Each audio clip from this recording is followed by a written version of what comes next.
You guys ready? Okay, because I'm ready. You are not the most important thing to God, and neither am I. 20 years ago, I was in a car with my buddy John driving down 75 heading to Florida when I first heard those words.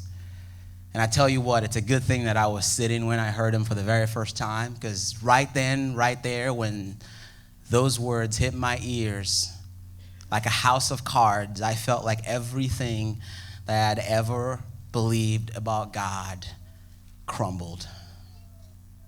You are not the most important thing to God. Let me rephrase that 3 or 4 ways in case you don't understand why that one idea shook me up so much. God's life does not revolve around us. There is someone or something that is more central to who God is than us. We are not the primary reason why God has done much of what God has done in history. Please tell me that I'm not the only one who didn't know this. Right? Please tell me that I'm not the only one who, even though I grew up in church, didn't know that we are not the primary reason why God has done so much of what God has done in history. Right? I mean, anybody, somebody, please, pretty please let me know that I'm not the only one who didn't know that before the story of man began, there was the story of God. Let me show you what I'm talking about before you think I'm some crazy heretic. Genesis chapter 1. We're just going to look at a couple verses today. Words are up on the screen if you don't have them. If you missed last week, Pastor Ryan kicked off the series. It was incredible. The whole idea of this conversation is that we would all come into a deeper understanding of who God is. If I ask for a show of hands, my guess is there's a lot of people in this room who would say, I know God. And while I don't doubt that, I think that if we're honest, there's so much to this God that most of us don't really know. And so our hope in the next 4 to 5 weeks is that we would not only come into a deeper understanding intellectually, but that the information that we hear will lead to a revelation that allows us to experience God in an amazing way. I love the way Ryan put it. We have like a little document for sermons that we kind of write when we're preparing. And here's how he put it. He said, this is a 5-week conversation about really knowing God.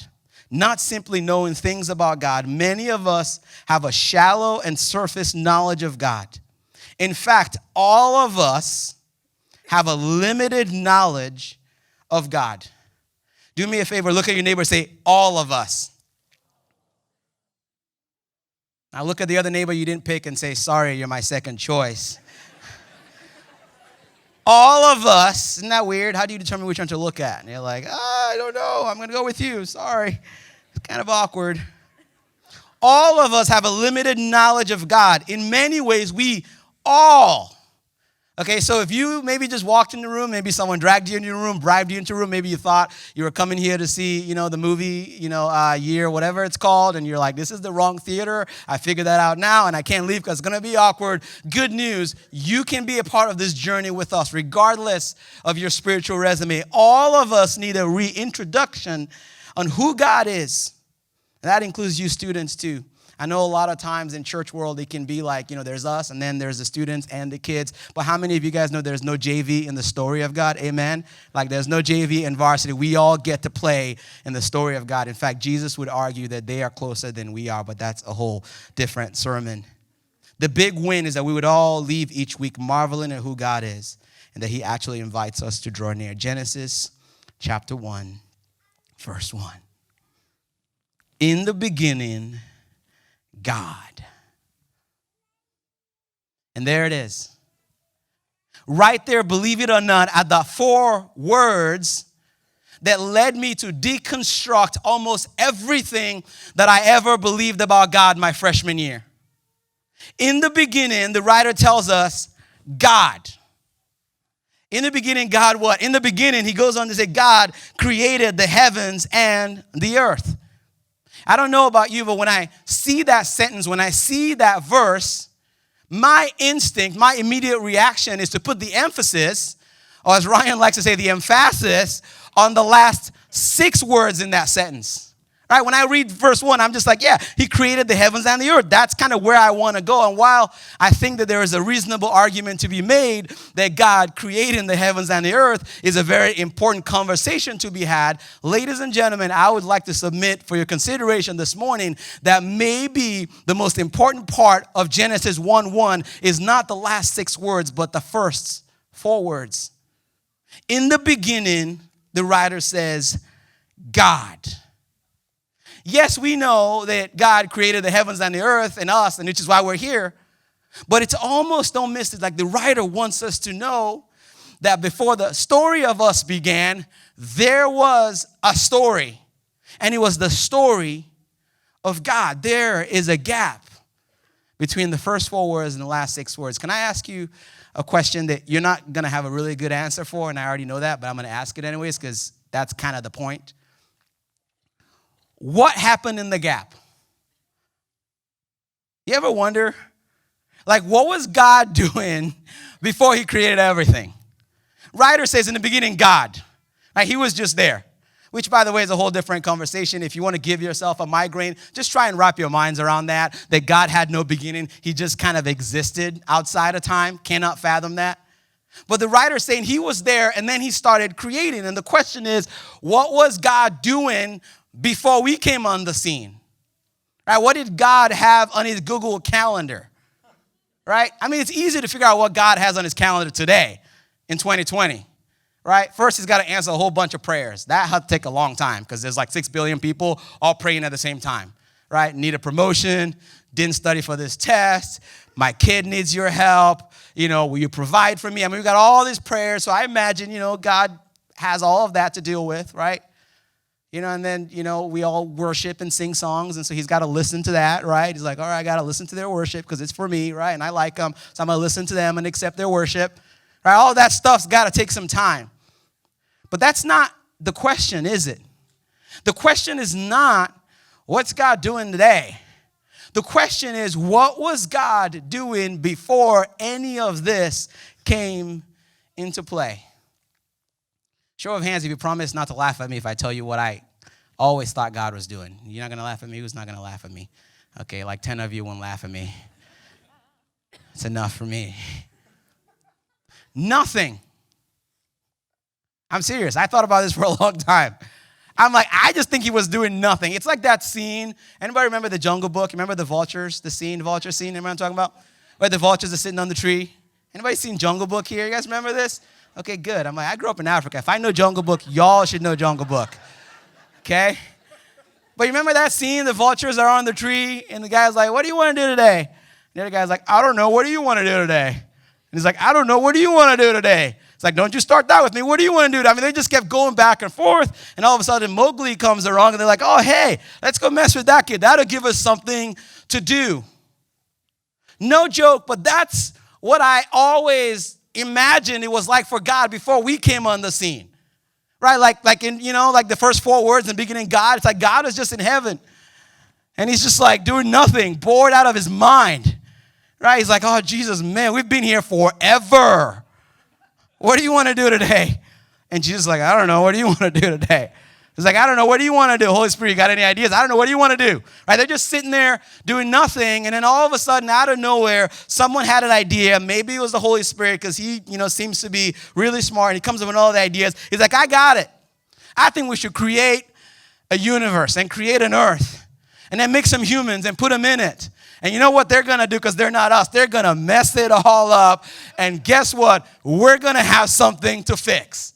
Right? And Jesus, you drew the straw, so you're going to have to go and give your life. Sorry, not it. Holy Spirit's like, not it. It was my idea. So Jesus, you're going to go down. You're going to fix it all. You're going to die on the cross. It's going to be amazing. And guess what they're going to do? They're going to jack it up again. And then you're going to have to come back. And then when we come back the second time, we're going to redeem all things. And everybody's going to come to heaven. And they're going to worship us forever. And it's going to be an amazing party. Is it just me, or did anyone else in here miss the memo that the Bible actually teaches that before humanity came on the scene, God was doing perfectly fine? Did you guys know that? Did you know that before creation, God was fine? He wasn't bored. He wasn't idle. He wasn't missing anything. The Bible tells us that God was doing incredible. Or to use a theological term, the Bible says that he was self-sufficient. Not only was God self-existent, which is a different conversation. He was never created. He just existed. Cannot wrap my arms around that. But the Bible also tells us that God was self-sufficient. Meaning he didn't need anything or anyone. Meaning he did not need us. Meaning all he needed was himself. And not only did God only need himself, but the scriptures would tell us that God was enough for God. And guess what changed when we came on the scene? Nothing. Isn't that something? In the beginning, God was fully God, and then God created everything, and the Bible would have us believe that nothing changes because God is self-sufficient. So why in the world would he then make all of this? It's a great question. I'm so glad you asked. Listen to how Paul put it in the book of Colossians. You ready for this? This is amazing. Colossians chapter 1. He says this. It says, for in him, and he's talking about Jesus, and so where you see the word him, you can substitute it with the word Jesus. In him, in Jesus, all things were created. Things in heaven and on earth, visible and invisible, thrones, powers, rulers, authorities, all things have been created through him, and here's our key word, and for him. He is before all things, and in him all things hold together. 2 days ago, I went to QQ for dinner. I don't even know if I can preach a sermon without saying QQ anymore. Right? Got it. It was great, as always. You know, upsized so I can have leftovers on Saturday when they're closed, right? You got to plan ahead, think ahead, and be strategic about your QQ, right? Thank you, brother. It's lunch on Saturday, and I'm excited. Oh, man, I get to eat QQ and watch the Vikings. It's going to be fun. I didn't know they were going to lose then, but, you know, I'd have lost my appetite if I knew that, but different sermon, right? And kids come in, and they're about to have lunch, and my wife's like, hey, Nora, you can have Dad's QQ. And I'm like, what? Like, that's not how this works. And the moment she heard QQ, she's like, oh, QQ, I get to have QQ. And I'm like, babe, like, I was going to eat that. And she's like, well, you don't have to share. I'm like, you can't say I have to share it, right? I mean, every day I'm like, what's our core value? We're share things, you know? And I'm like, not sharing my QQ, sorry. I'm like, I can't. I'm kind of obligated right now to give it to her, right?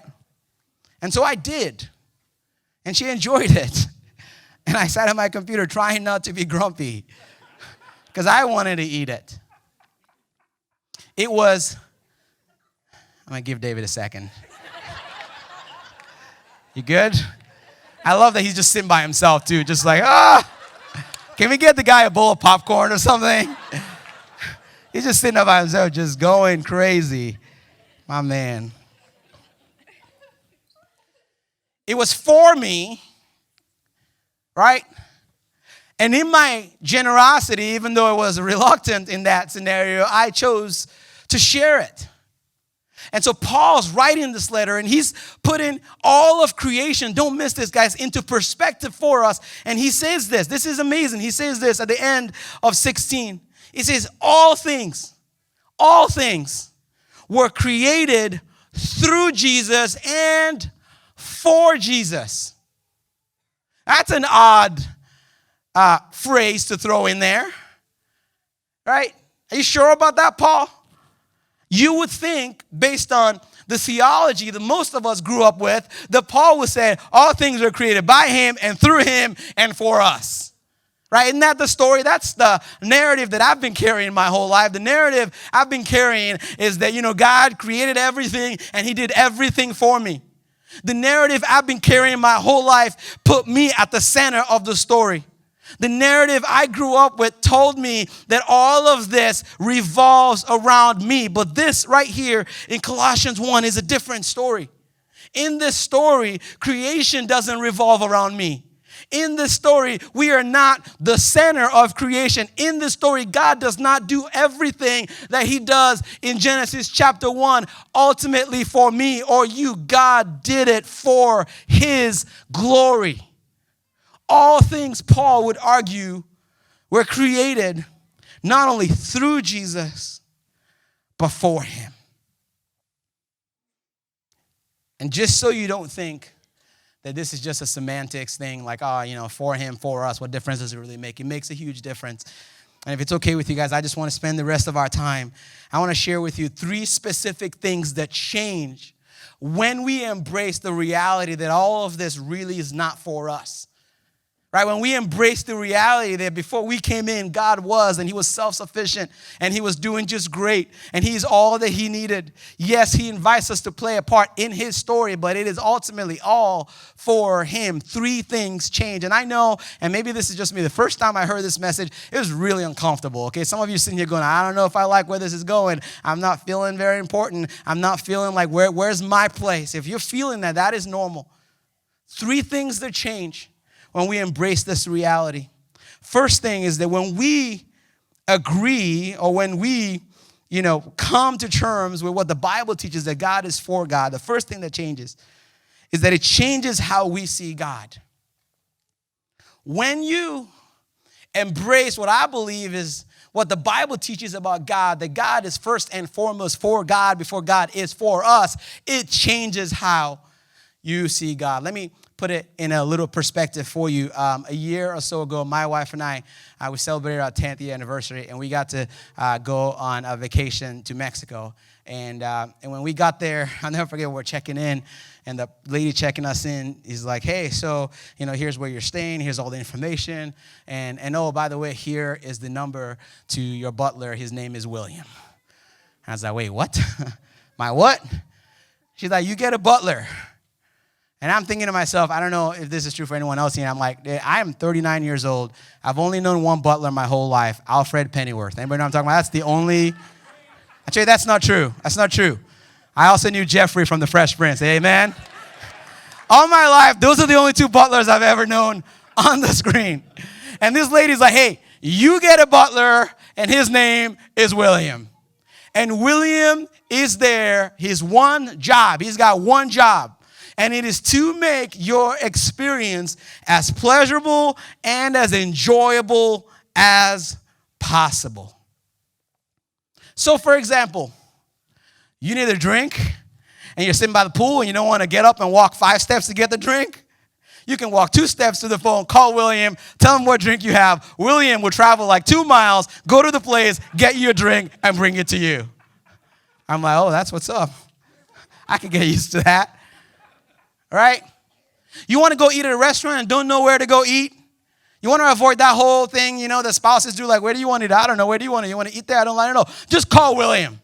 William will talk you through it. And so we call William. We want to eat, but we can't decide.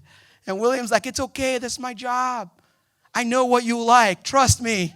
And guess what? William was right. And Ashley and I are like, I don't know, man. Like, oh, man, that restaurant's kind of, man, it's like a 2-minute walk.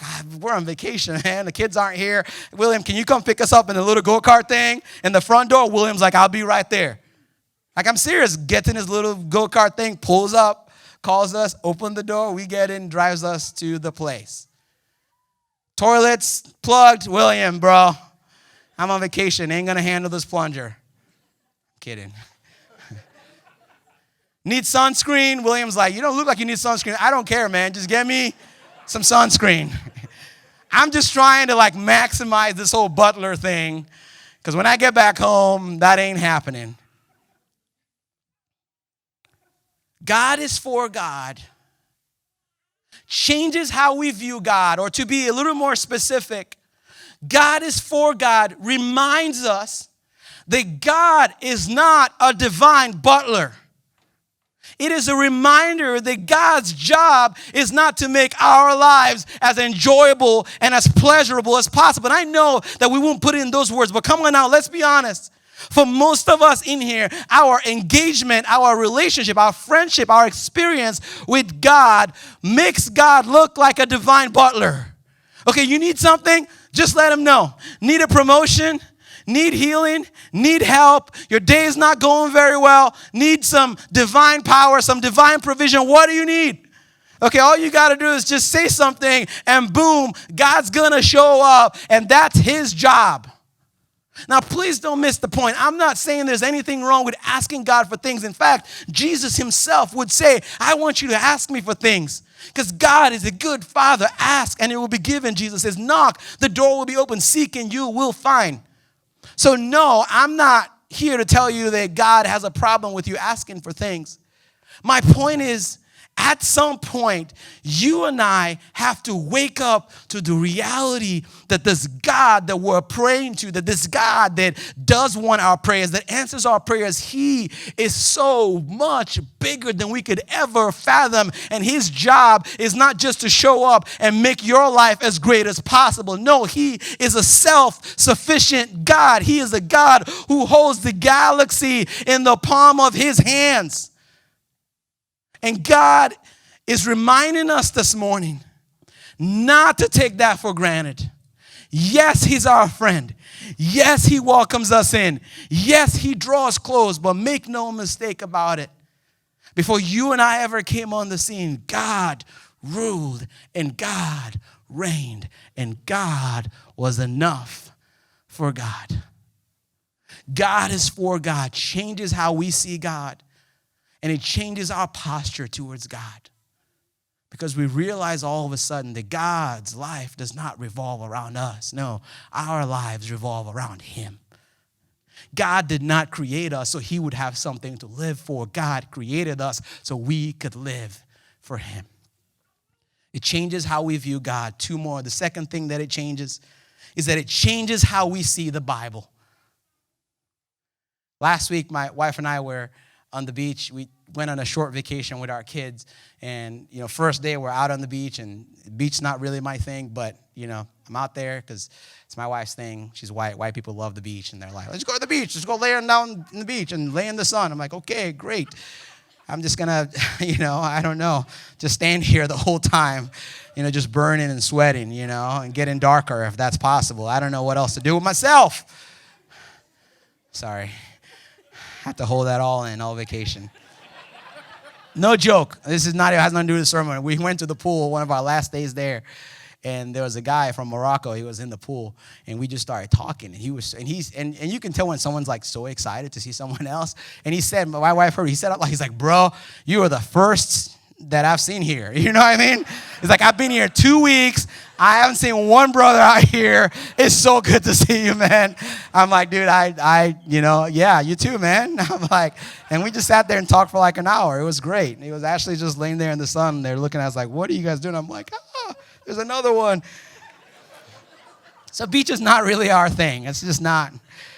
I heard a preacher say once, that the song Oceans was not written by a black person, because that's just not, you'll get that in a second. So we go out on the beach and, put the kids in there and they're dipping their feet, and it was a lot of fun. And we went back, and then 2 days later we go out on the beach, and it blew my mind because the tide had changed. And all of a sudden, there was all these, I'm talking like huge rocks everywhere. And I'm looking at my wife, I'm like, whoa, yesterday we were standing in here. Right? I mean, Nora, Eden, they were all running in and we're tossing them in the water, and all around us, we had no idea the entire time that there were huge rocks. I'm like, if we knew this, there's no way my wife would have let us go out there. Isn't it crazy how all of a sudden what you thought was is not quite what you thought it was? You guys, I've been hearing and reading Bible stories ever since I was a kid. And my freshman year, when I first came around this idea that God is for God and that God is self-sufficient, it not only changed how I saw God, but it completely changed how I read the Bible. All of a sudden, all of these stories that I grew up reading, all of these stories that I thought were ultimately about us and that revolved around us started to change. And it was almost like I had never read the Bible before. Can I just give you some examples just so you don't think I'm, picking and choosing, okay? It is all over the Bible. I'm telling you, this will change how you read the Bible. This theme of God being for God and God doing everything first and foremost for his glory is all over scriptures. I'm going to just read you a handful of them. Isaiah chapter 43, verse 6 to 7. God says this, I want you to bring my sons from afar, my daughters from the ends of the earth, everyone who I created for my glory. Psalm 106. Our fathers, when they were, remember the story of Exodus, Prince of Egypt, right? God split the sea, and you're like, why did God do all of that to rescue them? Well, God did it because they were crying out for help because they were under slavery, right? And God wanted to save them. Yeah, that's why God did it. But ultimately, the psalmist tells us why God did it. He says, they rebelled against the Most High at the Red Sea, yet God saved them. And here's why God saved them. For his name's sake, that he might make known his mighty power. Ezekiel 20:14, God says this, I acted for the sake of my name, that it should not be profaned in the sight of the nations. 1 Samuel 12:20, fear not, God says, you have done all this evil, yet did not turn aside from following God. The Lord will not cast away his people. Why? For his great name's sake. Ezekiel chapter 36, verse 22. Thus says the Lord. This is amazing. You ready for this? This is in the Bible. God is talking. It is not for your sake, O house of Israel, that I'm about to act, but for the sake of my holy name. God's like, I'm not doing it because of y'all. I'm doing it because of me. John chapter 17, just in case you don't think it's the Old Testament only. Father, Jesus says, the hour has come. Glorify your Son, that the Son may glorify you. John 15, 7, 8. If you remain in me, Jesus says, and my words remain in you, ask whatever you wish, and it will be given. Why? This is to my Father's glory. Ephesians chapter 1. He, God, predestined us to be adopted as his sons through Christ Jesus in accordance with his will and pleasure. Why? To the praise of his glorious grace. Verse 12, in order that we who were first to hope in Christ might be for the praise of his glory. Verse 14, he gave us the Holy Spirit. He is a deposit guaranteeing our inheritance until the redemption of those who are God's possession. Why did God do that? To the praise of his glory. I could literally go on and on and on and on, but hopefully you get the point. All through Scripture, you see this theme that makes us uncomfortable. God is saying, I ultimately am doing all of these things for me and for my glory. It changes how we see God. It changes how we see the Bible. And last but not least, and this is the part maybe you've been waiting for. You're like, okay, that all sounds great to me, but where does that leave me? I don't know how to view myself or what my place is right now. It changes how we view ourselves. God for God changes how we see God, how we see the Bible, and it changes how we see ourselves. I've shared this story many times, but I think it was in 2004, years ago.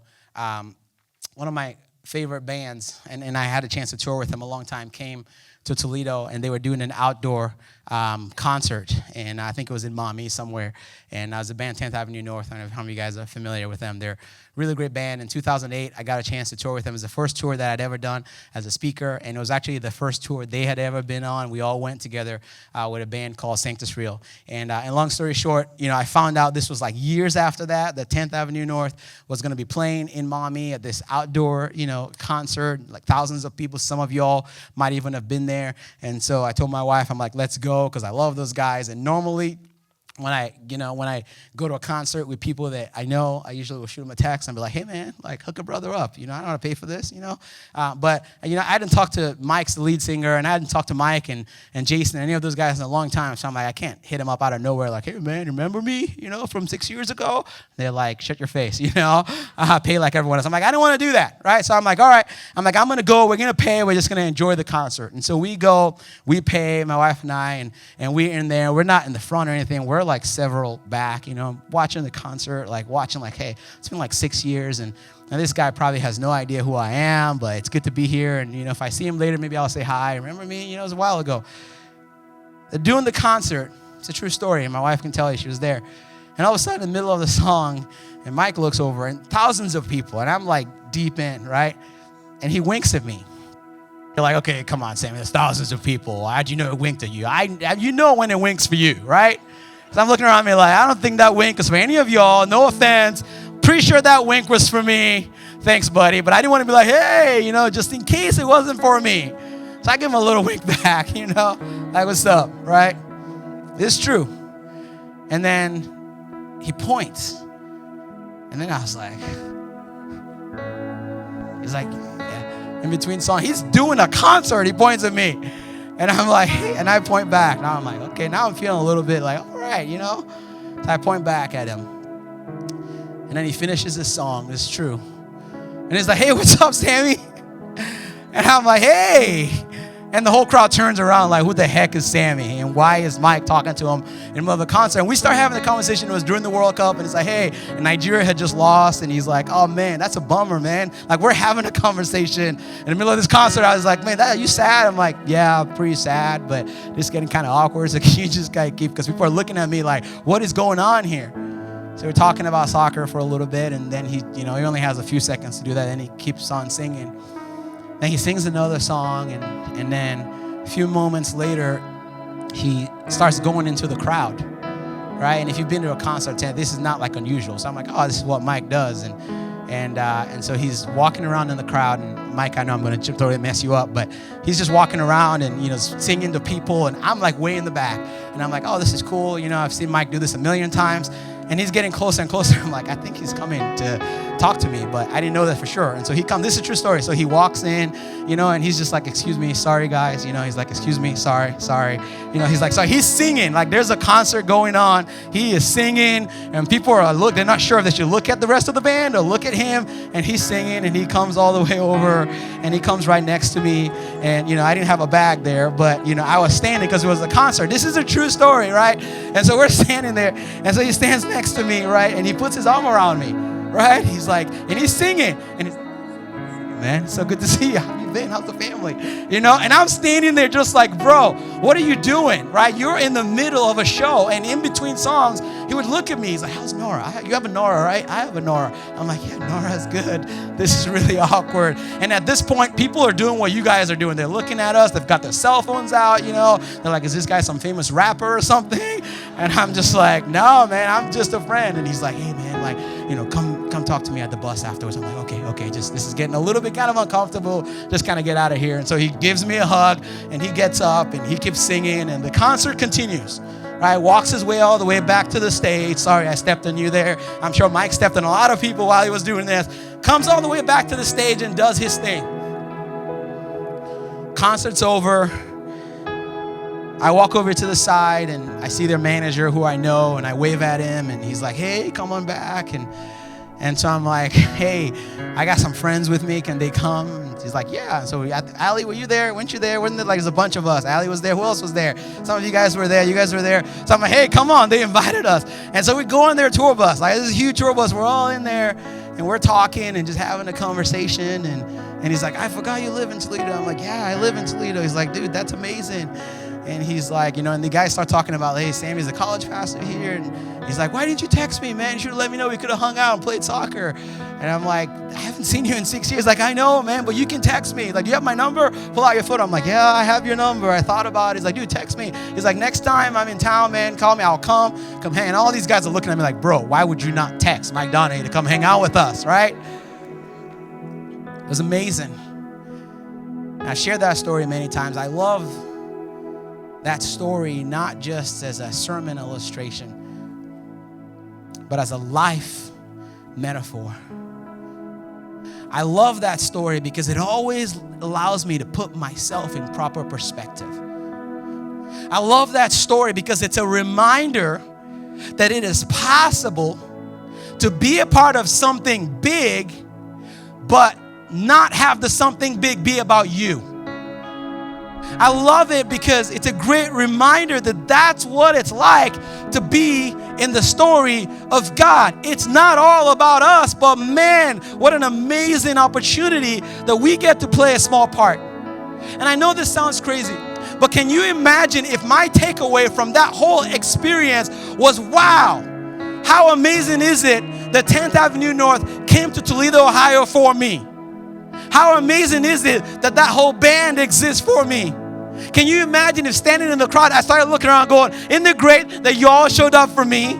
just so you guys know, I'm the reason this concert exists. I'm the reason that band exists. The reason he came up and talked to me and invited me into his bus is because all of this is about me. It sounds so stupid for me to say that out loud. But you guys, you realize that that's what we do with God. That's what we've done with the story of God. God created the world. He created the universe. He invites us to be a small part of it. And somewhere along the line, we bought into the lie that all of it is about us. Somewhere along the line, we bought into the lie that if we are important, then it must revolve around us. And I'll never forget that day because I felt so special.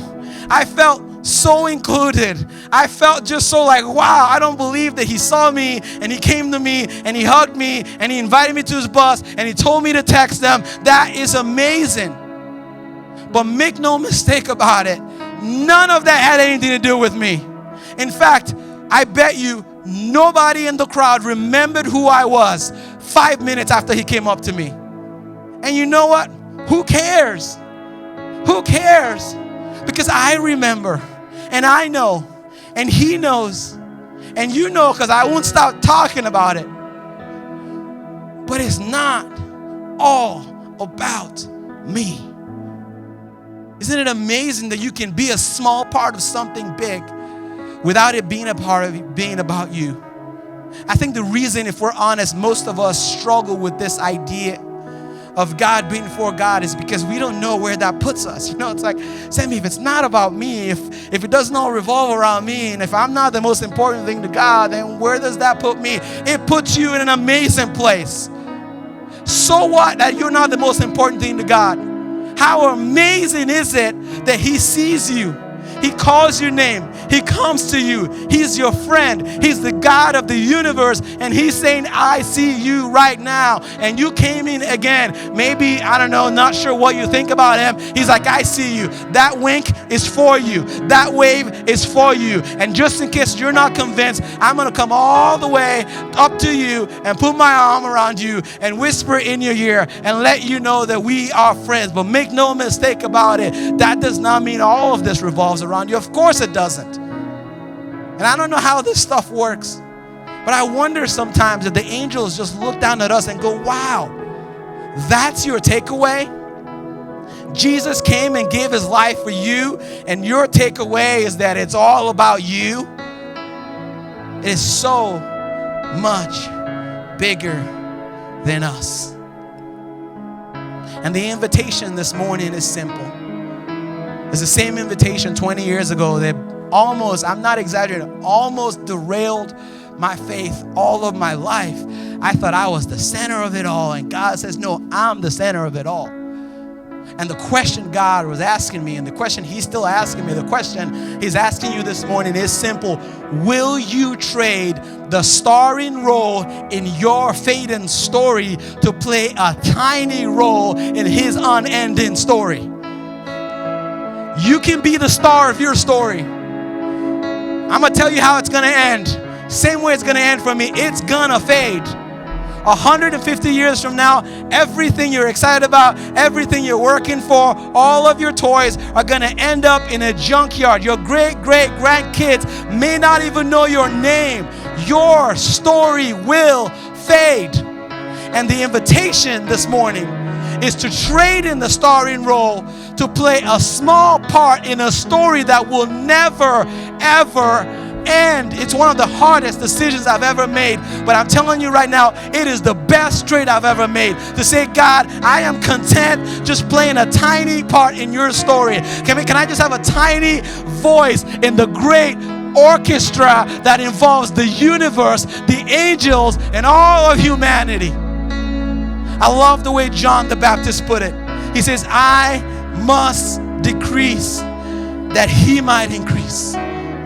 This is what following Jesus is about. It's an invitation to play a small part in his story. And if you think that that's not valuable, if you think that that doesn't mean you're important, then you are missing the point. Will you trade starring role for a small part in his story. Less of me and more of you. Not my kingdom, but yours. Not our name, but his name. Not our glory, but his glory. Not our kingdom, but his kingdom. Will you guys just pray that with me? Will you bow your heads with me? And we don't do this very often, but will you bow your heads with me? And will you lift your hands, open your hands, just as a tangible expression? If God is stirring in your heart, just raise your hand to him and just say, God, this is for you. Your kingdom and not my kingdom. Your story and not my story, God. Your will and not my will, God. You first and me second, God. We must decrease that he might increase. Your kingdom and not ours, God. Your will and not ours. Yes, Lord.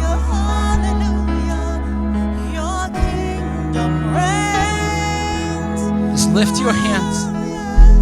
Just say it to him. This is for you. We're okay with that, God. We're okay with that. You don't have to be about us. You don't have to revolve around us. Thank you for inviting us into your story. Thank you for seeing us in the crowd. Thank you for knowing us by name. How amazing it is that we get to be a part of this. Will you stand with me, Soma City, and lift your hands? Can we just let him know this morning that it's for his name, and it's for his glory, and it's for his kingdom. We're not going to fight that. We're going to lean into that, God.